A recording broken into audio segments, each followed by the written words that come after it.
কাপড় দাপনের ব্যবস্থা করে দিলেন।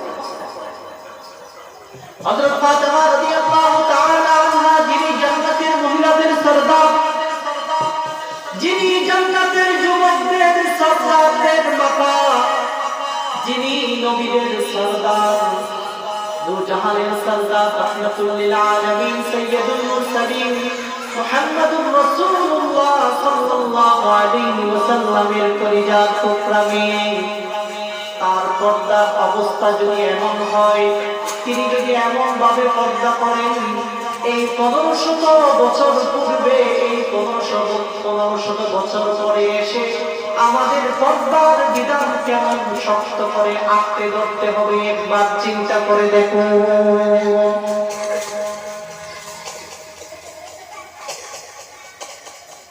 এজন্য একজন মেয়ে তার অবিবাহিত অবস্থায়, তার অভিভাবক হলো তার বাবা এবং তার বড় ভাই, বিবাহের পরে তার অভিভাবক হয়ে যায় তার স্বামী। সন্তান যখন বড় হয়ে যাবে তখন তার আরেকজন অভিভাবক হয় তার সন্তান।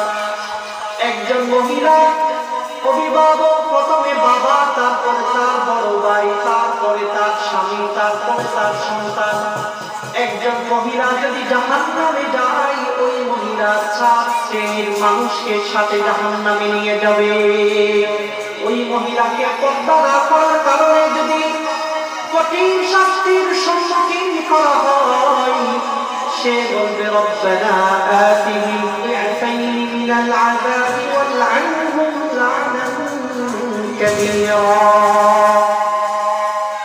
আমার পৃথিবীতে আমার অভিভাবক, আমার বাবা ছিল, আমার সন্তান ছিল, আমার ভাই ছিল, আমার স্বামী ছিল, আমার ভাই ছিল, তারা যদি আমাদেরকে বারণ করত, তারা যদি আমাদেরকে নিষেধ করত, তাহলে আমরা এই পর্দার লঙ্ঘন করতাম না, আমরা পর্দার লঙ্ঘন করতাম না।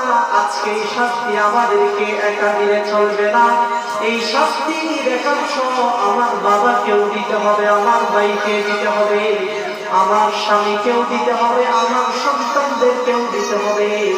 তারা যদি, ওই মহিলারা এই 4 শ্রেণীর পুরুষের জন্য যদি আল্লাহর কাছে যদি মামলা দায়ের করে, তাহলে বাঁচার কোনো উপায় থাকবে না।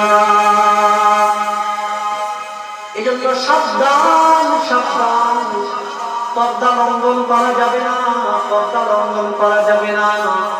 নামাজের ফরজের গুরুত্ব যেমন বুঝি, রোজা রাখার ফরজের গুরুত্ব যেমন বুঝি, যাকাত আদায় করার ফরজের গুরুত্ব যেমন বুঝি,